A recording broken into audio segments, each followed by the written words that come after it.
네, 지금부터 10주차 실습 진행을 하도록 하겠습니다.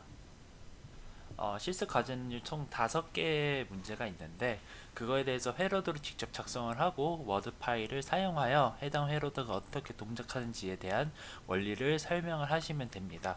네, 실습 1에서 5번까지의 회로드 파일은 하나의 파일로 저장을 하고 이제 CIRC 파일로 저장이 되는데요. 그거에 대해서 이제 저희가 실습을 할 때 보여드렸던 애드 서큐를 통해서 회로도를 추가해서 그 정리를 해주시면 될 것 같습니다. 워드 파일을 정리를 할 때에는 직접 만든 회로도를 캡처를 하여 저장을 한 후 아래에 그에 대한 설명을 작성을 해주시면 됩니다. 네, 이번 주는 저희가 직접 SR 렛츠, D 렛츠 그리고 D 플립 플롭을 직접 구현을 해보는 거를 해볼 거고요. 4비트 카운터가 있긴 한데 이거는 저번 주에서 했기 때문에 4비트 카운터만 직접 만들어 보고 그거에 대한 설명을 적어보는 식으로 네, 해보시면 될 것 같습니다. 그리고 저희가 직접 만든 SR렛츠와 SR렛츠로 만든 거를 D렛츠로 만들고 D렛츠로 만든 거를 이제 D 플립플롭으로 만든 것을 그 기존에 있는 이제 로지심에 있는 D 플립플롭과 같은 똑같이 동작을 하는지를 직접 확인을 해 보도록 할게요. SR 렛츠 같은 경우에는 저희가 이론 시간에 배웠던 것처럼 다음과 같은 그 회로도를 그리면 만들 수가 있습니다. 두 개의 not 5월이 있고요. 입력으로는 그 위에 Q 같은 경우에는 이제 리셋과 그리고 아래 있는 셋이랑 이제 리셋을 통해서 나온 아웃풋 값이랑의 이제 not 5월이고 역으로 이제 셋 같은 경우에는 리셋을 통해서 나온 아웃풋과 이제 셋이 인풋으로 들어가게 되는 거죠. 그래서 실제로 이 값들이 이제 들어가는 것을 직접 보시면서 확인을 하시는 게 좀 도움이 될 것 같아서 제가 미리 로지심으로 정리를 좀 해놨습니다. SR렛츠 같은 경우는 다음과 같이 만들 수가 있어요. 하지만 처음에 구성을 했을 때는 당연히 에러가 뜨게 될 겁니다. 이걸 이제 값을 변화를 하면서 이제 저희가 생각했던 SR렛츠에 대한 형태가 되는데요. SR렛츠 같은 경우 리셋이 0인 경우는 셋이 어떻게 바뀌어도 뭐 상관이 없습니다. 근데 리셋이 이제 1로 바뀌었을 때 셋이 바뀌면 이제 Q 프라임의 값이 바뀌고요. 이제 Q 프라임 값이 1이었다가 이렇게 고정이 된 경우에 1로 바뀌면 이제 다음과 같이 1이 되게 되죠. 왜냐하면 리셋과 셋을 통해서 나온 값, 뭐 이런 식으로 돼 있다면 셋을 통한 값이 1이 들어가는데 리셋이 0으로 바뀌는 순간 리셋의 아웃풋은 일단 0이 되고 여기가 1이 되는데요. 이 값이 바뀌게 되면 다음과 같이 동작하게 되죠. 그래서 해당 회로더가 어떻게 동작하는지에 대해서 설명을 해주시면 될 것 같습니다. 그래서 이거를 SR 렛츠라고 하고요. 이걸 통해서 추가적으로 이제 D 렛츠를 만들 거예요. 이제 D 렛츠는 이제 저희가 구현한 SR 렛츠를 통해서 만드는 건데 여기서 인풋으로는 클락과 D가 있습니다. 위에 같은 경우에는 클락이 그대로 들어가고 하나는 D 낫이 들어가고요. 아래는 클락과 D가 그대로 들어가게 됩니다. 위에 리셋에는 이 낫이 들어간 엔드 게이트가 들어가게 되고요. 아래의 경우에는 D와 클락에 대한 AND가 들어가게 됩니다. 그러면 아래인 경우에는 둘 다 1인 경우에만 1이 들어가고 여기 리셋은 D가 0이고 클락이 1인 경우에만 들어가게 되는 겁니다.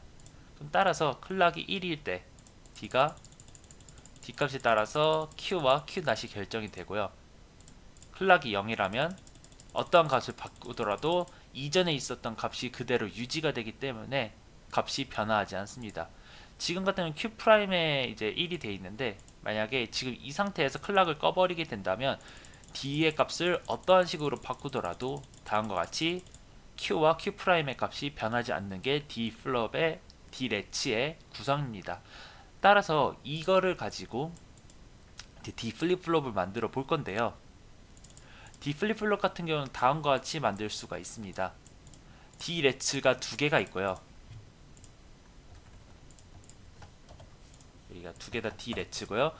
앞의 경우에는 not 뒤에 거는 이제 1인 경우로 넣었어요. 그러니까 클럭이 0일 때 첫 번째 디레츠가 이제 동작을 하고 두 번째 디레츠는 클락이 1일 경우에 동작을 한 거죠. 그래서 서로 다른 클락의 때 각각의 디레츠에 동작하는 순서가 다르게 됩니다.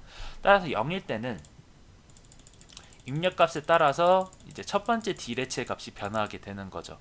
그래서 1이라는 값을 저장을 했을 때 클락을 바꿔주게 된다면 이제 이 값은 고정이 되어버리게 되는 거죠. 그래서 디레츠의 이 값을 바꾸더라도 입력 값은 그대로 똑같은 값이 들어오게 됩니다. 근데 지금 이 에러가 떠 있는데 다시 연결해 준다면 이렇게 되게 돼요.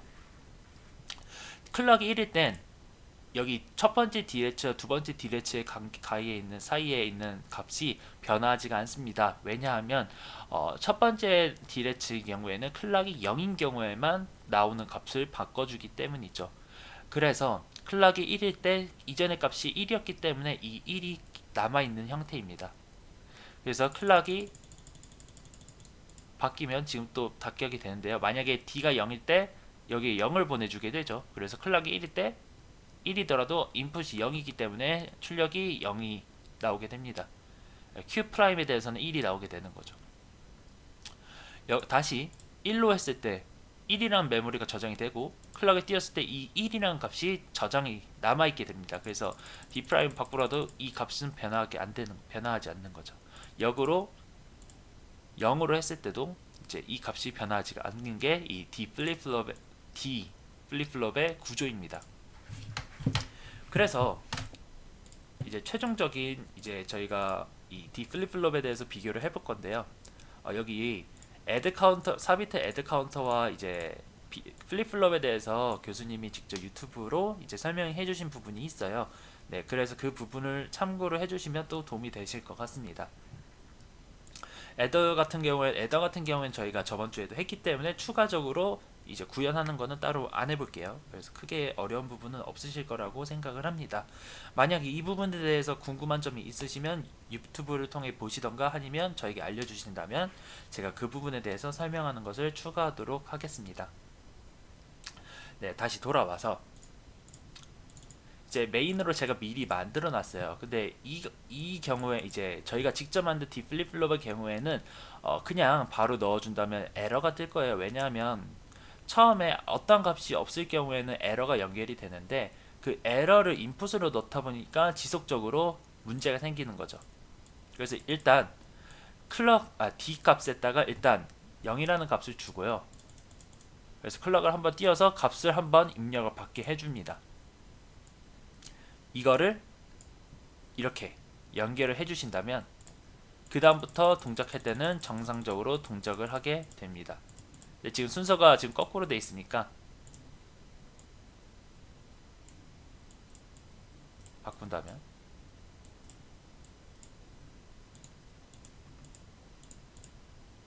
지금 다 아시죠? 이걸 1로 하고 한번 튀고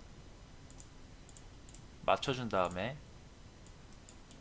다시 연결을 해준다면 이게 같은 역할을 하는지 한번 확인을 해볼게요. 그래서 이제 클락을 띄게 해준다면 이제 클락이 바뀔 때마다 저희가 바로 전에 봤던 D 플립플롭의 구조가 보이시는 것을 확인하실 수가 있습니다.